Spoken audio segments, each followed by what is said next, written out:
জার্সিফের ওপরে শ্রেষ্ঠত্ব দিলেই আমার জন্য কাফি। আজব ব্যাপার, আপনি কেন নিজেকে এত দুর্বল ভাবছেন আমার বানু? আপনি এই রাজমহলের বানু আর ইউজারসিফের মালিক। আর তাছাড়া একজন মালিক তো তার গোলামের ব্যাপারে যে কোনো সিদ্ধান্ত নিতে পারে আমার বানু। কেন ভিক্ষা আর মহব্বতের পরিবর্তে নিজের ক্ষমতা আর ইচ্ছার সুফল ভোগ করছেন না? তাই তো, একজন গোলামকে মহব্বত করে কি লাভ? আমি তাকে চাই, আর এটা তো আমার এখতিয়ার। এটা তো অস্বীকার করার কিছু নেই। হে মহান আমুন, আমাকে এব্রানি গোলামের কাছে পৌঁছাতে সাহায্য করো। যদি আনুকূল্য প্রদান করে ইউজারসিফের কাছে পৌঁছে দাও, তাহলে আমুনের এবাদতখানায় শত শত স্বর্ণমুদ্রা হাদিয়া দেব।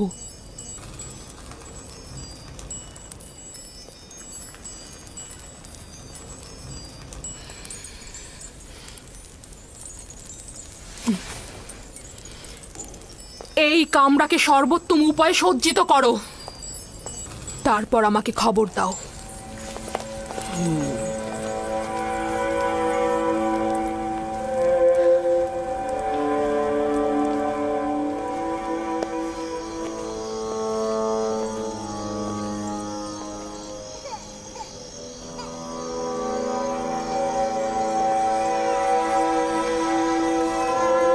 সিতেনে, বোন আমার,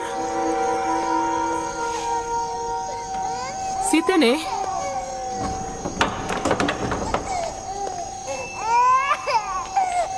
কিসেনের কান্না কি আপনাকে বিরক্ত করছে বানু? না, ওর কান্না শুনেই আমি তোমার কাছে এসেছি। ওর কি হয়েছে? ও এভাবে অস্থির হয়ে কাঁদছে কেন? জানি না বানু, ওর পেট তো ভরা আছে, কাপড়ও পরিষ্কার, কিন্তু কেন কাঁদছে বুঝতে পারছি না। তবে আজব কি জানেন, সেদিনও কিসেন এরকম কান্না করছিল। ইউজারসিফ এসে কোলে নেওয়াতে কান্না থেমে গেল। অদ্ভুত না? ইউজারসিফের আদর সকলকে শান্তি প্রদান করে। জানে আপনি এত রাতে এখানে কি করছেন? হয়তো আমারও কিসেনের মতো ঘুম ভেঙে গেছে।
ইউজারসিফকে এখানে ডাকো। সে প্রবেশ করলে সপ্ত দরজা বন্ধ করে দেবে। তামা, তিয়ামেনি সব গোলামকে এখান থেকে সরিয়ে নিয়ে যাও।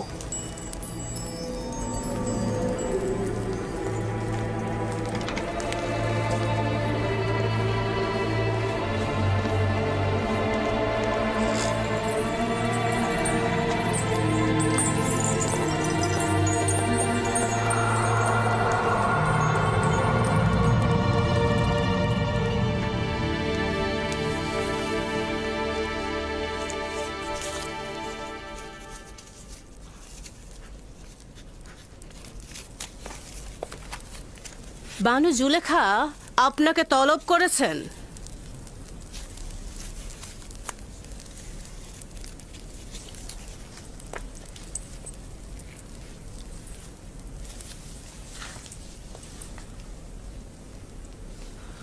আপনি যান, আমি আসছি। ঠিক আছে, তাহলে আমি সপ্ত দরজার নিকট অপেক্ষায় থাকলাম।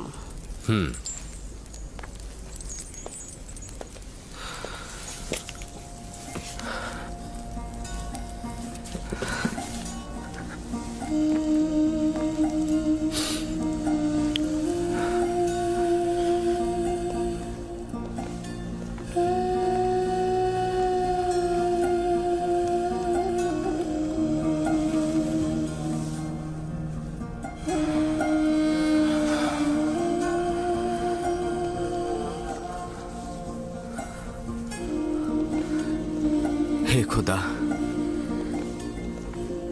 আমাকে একা ছেড়ে দিও না। তুমি ছাড়া আমার আর কেউ নেই।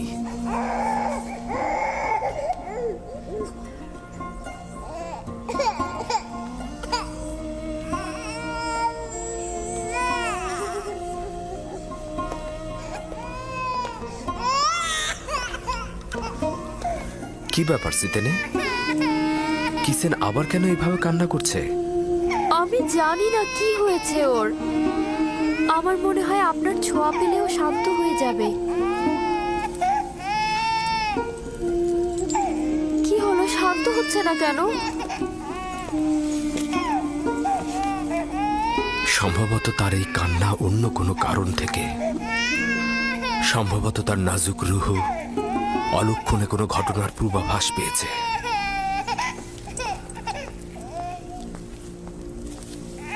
অলক্ষণে ঘটনা? কিসের ইঙ্গিত করে গেল? কিসেন কি তাহলে সেই কারণেই কান্না করে যাচ্ছে?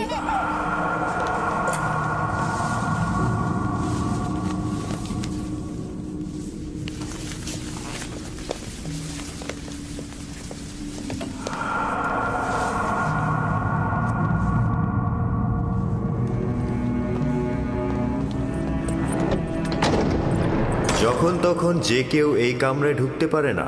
এই কামরায় প্রবেশ করতে হলে তাকে অবশ্যই 7টি দরজা অতিক্রম করতে হবে। এই 7টি দরজা শক্তভাবে তালাবদ্ধ থাকে, আর তালাবদ্ধ অবস্থায় যে কেউ চাইলেই সেখানে প্রবেশ বা বাহির হতে পারে না। আর এই দরজাগুলোর চাবি শুধুমাত্র বানু জুলেখার কাছেই সংরক্ষিত থাকে।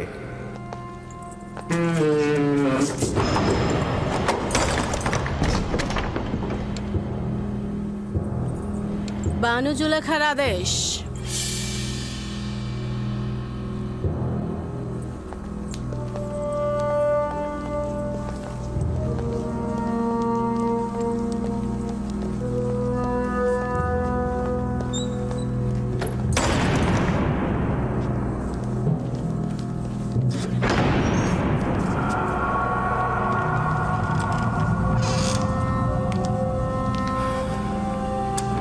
দরুদ বানু জুলেখা।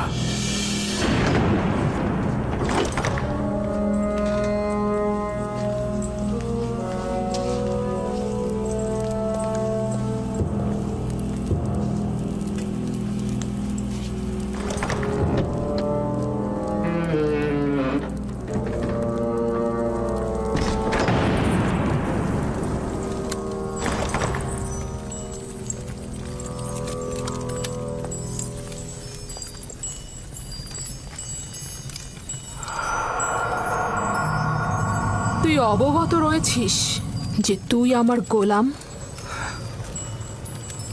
জি আমার বানু। এবং জানিস যে একজন গোলাম অবশ্যই তার মালিকের প্রতি আনুগত্য প্রকাশ করবে। এখন পর্যন্ত কোনো অবাধ্যতা দেখেছেন কি?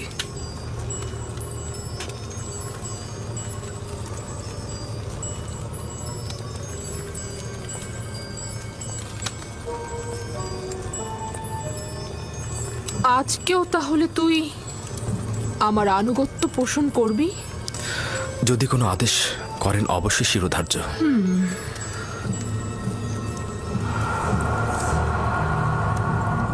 আজকে আমি নিজেকে তোর জন্য প্রস্তুত করেছি।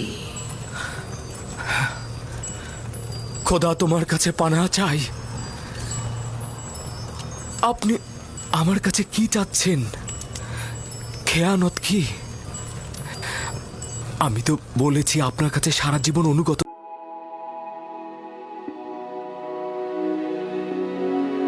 থাকবো আমি, কিন্তু অনুগত আর বিশ্বাসের খেয়ানতের মধ্যে ভিন্নতা রয়েছে। আপনি আমার কাছে কি চাচ্ছেন? আমি তোর কাছে তোকে চাই। আপনার প্রতি দেবতার কাছে আমি বিশ্বস্ত। তিনি আমাকে মহব্বত করেন, তিনি আমাকে উন্নত স্থান দিয়েছেন, তার বিশ্বাসে খেয়ানত করব। আমাকে মহব্বত প্রকাশ করলে তাতে আমি তো খেয়ানতের কিছু দেখছি না। আমি আপনারও আপনার স্বামীর কাছে কৃতজ্ঞতা জ্ঞাপন করছি, কিন্তু তার মানে তো এই নয় আপনার মহব্বতের প্রতিদান দিতে গিয়ে আমি গুনার সাগরে ডুবে যাই। তুই আমার কাছে ঋণী, অবশ্যই তুই আমার মহব্বতের প্রতিদান দিবি, এবং একজন গোলাম হিসেবে তুই বাধ্য আমার আনুগত্য পোষণ করতে। যিনি আপনাদের দয়া আমার উপর বর্ষণে সাহায্য করেছেন তিনি হচ্ছেন আমার খোদা। সে কারণে আমি আপনাদের চাইতে বেশি এবং আপনাদের থেকে পূর্বে তার কাছে ঋণী। আমি নিজেকে ইজ্জতের তুঙ্গ থেকে তুচ্ছ অবস্থানে নিয়ে এসেছি যাতে তোকে হস্তগত করতে পারি। আমি অধিকার ছাড়বো না। আমি আমার ঈমান ও নিজস্ব চরিত্রকে সাময়িক কামনা বাসনার কাছে বিসর্জন করব না। আমি আর তুমি ছাড়া এই ঘটনা কেউ জানবে না। কিন্তু খোদাবন্দের নজর থেকে এটা আপনি কি করে গোপন করবেন? ও, তাহলে খোদাকে নিয়ে এত ভয়?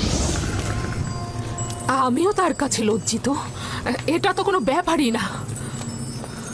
তোমার দৃষ্টি সহ্য করতে পারবো না। আমাকে ক্ষমা করো হে মহান আমুন। সে আর আমাদের গুনার সাক্ষী নয়। আমার ভয় মহাপরাক্রমশালী ও প্রখর দৃষ্টি সম্পন্ন খোদায়। ওই হাতে তৈরি আমুনকে ভয় পাওয়া তো অজ্ঞতা ও মূর্খতা ছাড়া আর কিছুই নয়। তুই আমাকে অজ্ঞ ও মূর্খ বললি? আমি তোর মতো শত লোককে পায়ের নিচে পদদলিত করতে পারি। আমার ঘোড়াগুলোর বিষ্ঠা পরিষ্কার করার মতো যোগ্যতাও তোর নেই, আর তুই কিনা মহান আমুনের কাছে আনুগত্য প্রকাশ করাকে মূর্খতা বলছিস। আমি আদেশ করছি, তুই পালন করতে বাধ্য, আর তা না হলে তোর কবর এখানেই হবে।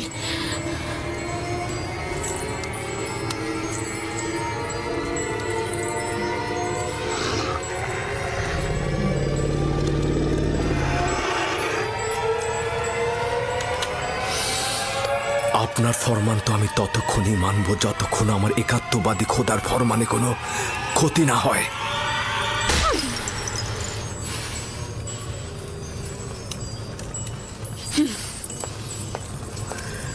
এখন এর সর্বোত্তম জবাব হতে পারে তোমার ন্যায় একই কাজ আমারও করা। হে খোদা তাআলা, তুমি আমার একমাত্র সাহায্যকারী। হে খোদার নবী, একাত্মবাদী খোদার পক্ষ থেকে পয়গম, আমরা আপনাকে ছেড়ে যাব না। জুলেখার মোকাবেলা না করে নিজেকে সংযত রাখুন। সে শয়তান দ্বারা পরিচালিত হচ্ছে। যেহেতু ইউসুফ তার কামনার প্রতি আনুগত্য করছে না, তাই সে জবরদস্তির আশ্রয় নিয়েছে। সে ক্রমাগত কৌশল করে যাচ্ছে। এটা শয়তানেরই ফাঁদ। পেছনের দরজা দিয়ে প্রস্থান করুন।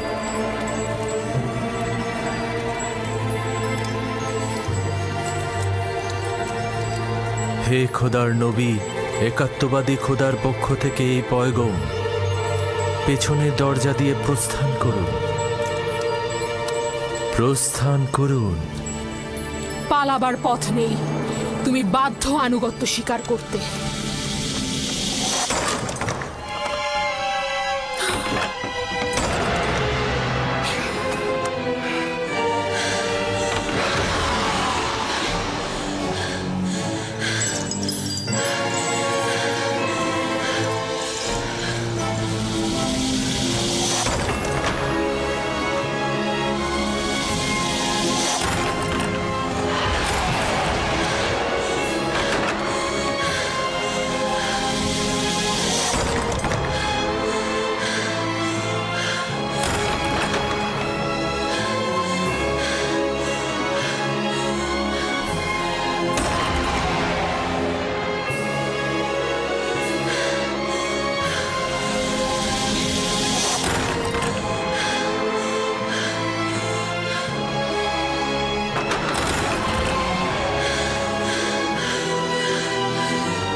আমার মনে হয় এখানে কোনো খবর রয়েছে যার বিস্তারিত জানা দরকার।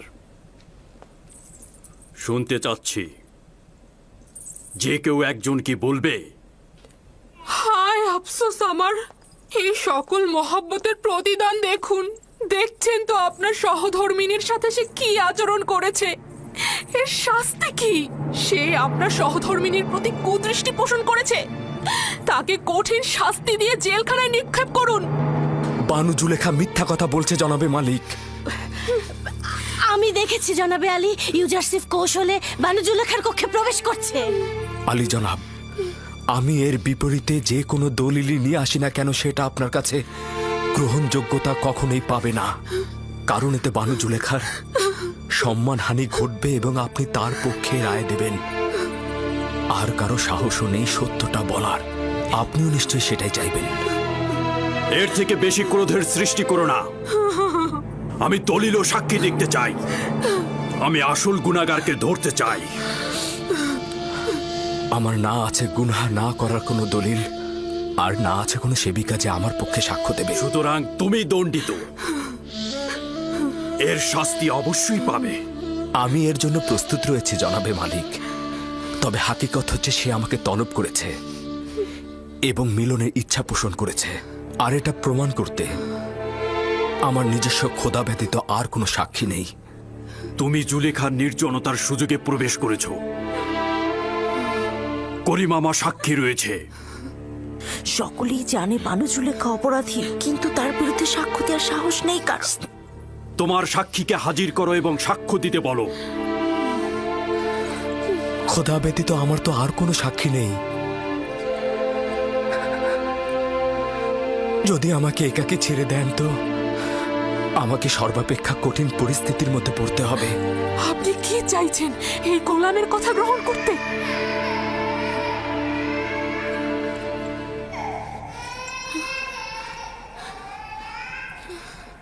যদি নিজেকে নিষ্পাপ প্রমাণ করতে না পারো, তাহলে এই মুহূর্তে প্রাণ বিসর্জন দেওয়ার জন্য প্রস্তুত হও। জনাবে আলী, আমি নিজে দেখেছি ইউজারসিফ রাজমহলের দিকে আসছিল। আসবার পথে সে বাচ্চাটির সঙ্গে খেলা করে এবং তারপর কৌশলে এই সপ্ত দরজা দিয়ে ঢুকে একটা একটা করে দরজা বন্ধ করছিল। আমি নিজের কক্ষে বিশ্রামরত অবস্থায় ছিলাম। তাকে নিজের শিয়রে দেখে চিৎকার করে সাহায্য চাইছিলাম, আর তখন সে পালাতে লাগলো। রুদামুনকে এখানে রাখো। ইউজারসিফের উচিত এখানেই শাস্তি পাওয়া।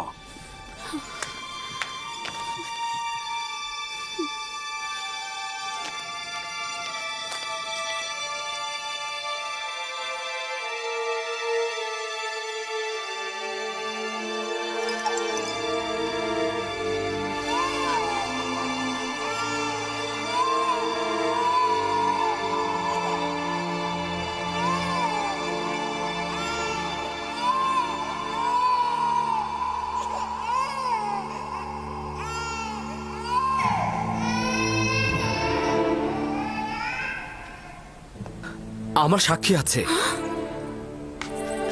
কে তোমার সাক্ষী? নিয়ে এসো তাকে। এই মুহূর্তে তাকে তলব করো।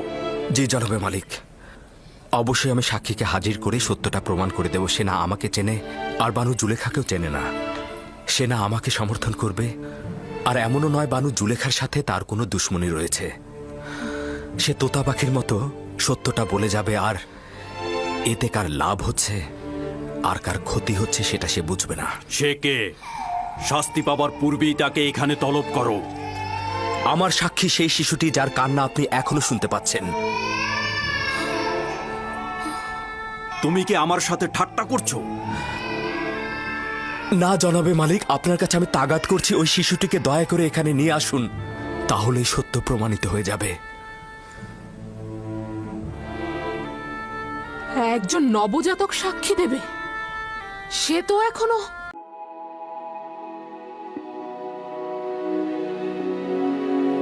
কথা বলতেই শেখেনি। ঠিক আছে, বলুন তাকে নিয়ে আসতে।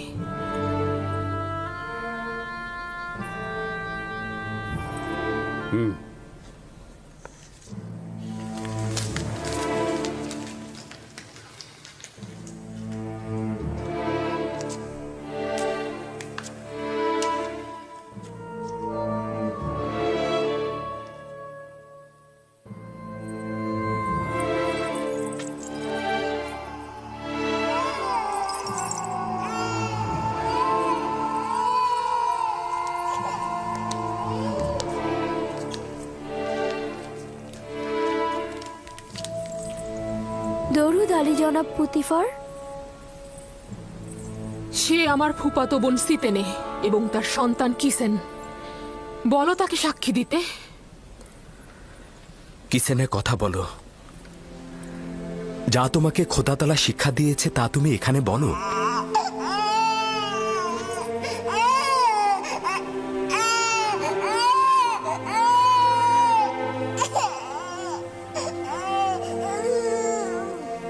বলো কিসিনে।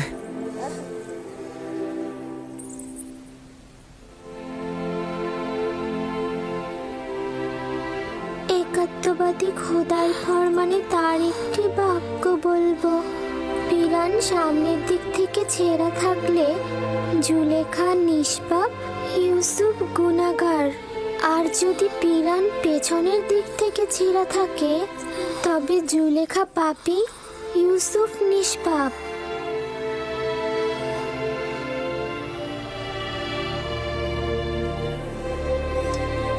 তুমি কি করে কথা বললে লক্ষ্মী সোনা আমার?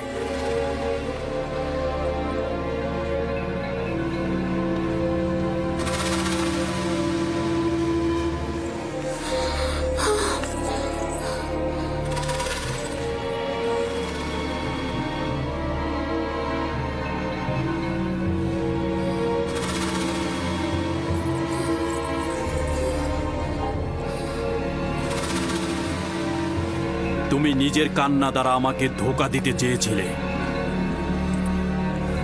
আসলে নারীদের প্রতারণার ফাঁদ খুবই বিশাল।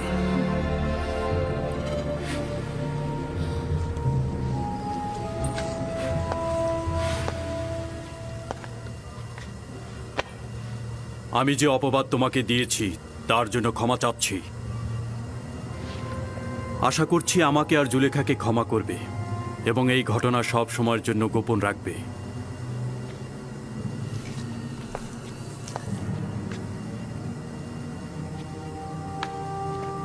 কারো অধিকার নেই এই ঘটনা সম্পর্কে কাউকে কিছু বলার। যদি এই ঘটনা কেউ প্রকাশ করে থাকো তাহলে তাকে কঠিন শাস্তি দেব। চলে যাও।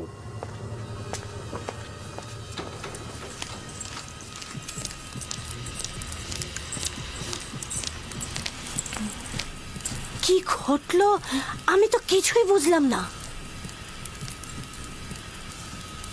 একটা শিশু কিসেনে, সিতেনের সন্তান, সে কথা বলেছে এবং সবকিছু প্রকাশ করেছে। একজন নবজাতক শিশু কি করে কথা বলতে পারে?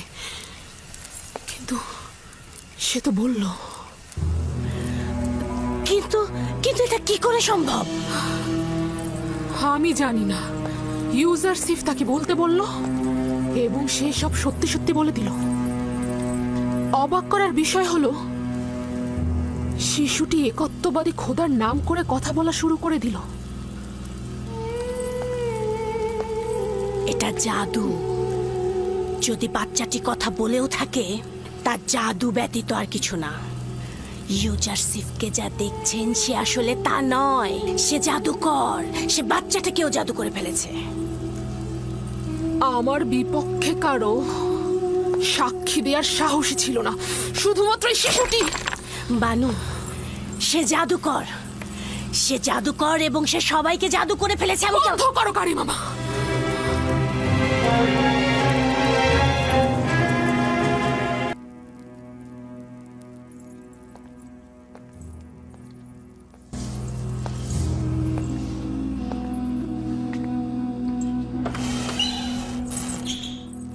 এই দরজাগুলো তো তালাবদ্ধ ছিল, তাহলে খুললো কি করে? আমিও বুঝতে পারছি না। সে দরজাগুলোতে স্পর্শও করেনি, কিন্তু দরজাগুলো খুলে গেল। তাহলে ভেবে দেখুন, আমি এমনি কি তাকে জাদুকর বলেছি? জাদুকর নয়, আমি বালক বয়স থেকে তাকে বড় করেছি। সে কোনোদিন কোনো জাদুকরের কাছে গিয়ে জাদু শেখেনি। তাহলে এই দরজা আর ওই বাচ্চাটি?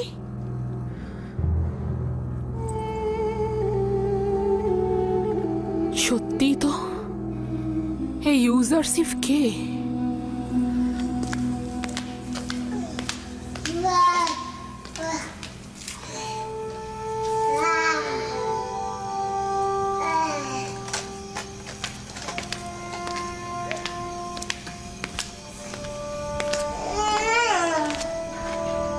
সিটে নে।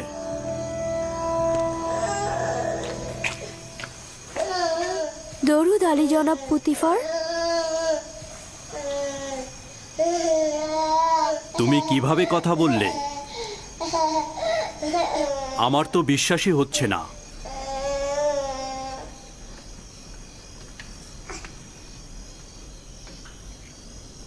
তুমি এখানে কি করছো? রাজমহলে কেন এসেছো? আমি আমার বোন জুলেখাকে দেখার উদ্দেশ্যে এসেছিলাম। আমি জানতাম না এরকম হবে, জানলে আমি কখনোই আসতাম না। তুমি তোমার মামাতো বোনের সাথে দেখা করতে এসেছো, সমস্যা নেই। তুমিও তোমার সন্তানকে শুকরিয়া জানাচ্ছি। তোমরা যদি না থাকতে তাহলে জুলেখার ধোকায় পড়ে একজন পবিত্র যুবকের রক্তে নিজের হাতকে কুলুষিত করে ফেলতাম।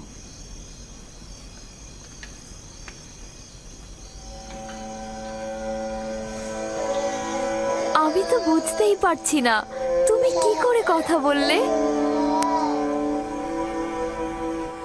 জানো না জুলেখার কি হাল হয়েছিল?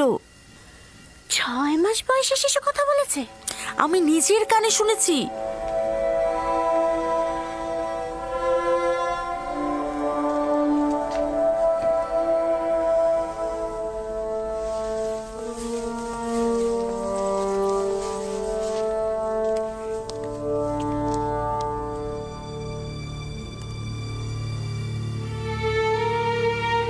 যদি এই খবর সর্বত্র ছড়িয়ে পড়ে তাহলে কি হবে?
তাদের নাকি দীর্ঘদিনের সম্পর্ক ছিল। রাজমহলের ঘটনার সাক্ষী তো আমি নিজেই। যখন ইউজারসিফের কথা জিজ্ঞেস করলাম তখন জুলেখা অসন্তুষ্ট হয়ে মেহমানদের ত্যাগ করে চলে গেল। শহরের সর্বত্র এ সম্পর্কে কথা হচ্ছে। সে তো দাম্ভিকতা আর অহংকারের বলে মানুষকে সবসময় অবহেলা করেছে, আর এখন কিনা একটা গোলামের সাথে প্রেম করছে। ঠিক তাই মিশরের প্রধান সেনাপতি পুতিফারের স্ত্রী জুলেখা নিজেকে একজন গোলামের কাছে সমর্পণ করেছেন, যার পূর্ব পরিচয় একজন ভেড়ার রাখাল। কি ভেড়ার রাখালের সাথে? তাহলে তো অবশ্যই প্রধান খাদেম মক্কা মোহরকে বিষয়টা জানানো উচিত। জুলেখা ও পুতিফারকে এবার কিন্তু এত সহজে ছেড়ে দেওয়া হবে না। ঠিক তাই, এটাই সুযোগ জুলেখা ও তার স্বামী পুতিফারের মর্যাদা একেবারে ধূলিসাৎ করে দেবার।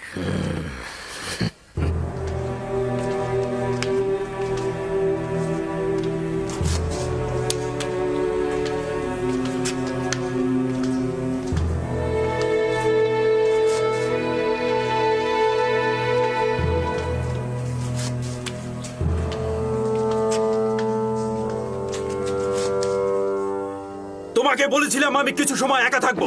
চলে যাও এখান থেকে।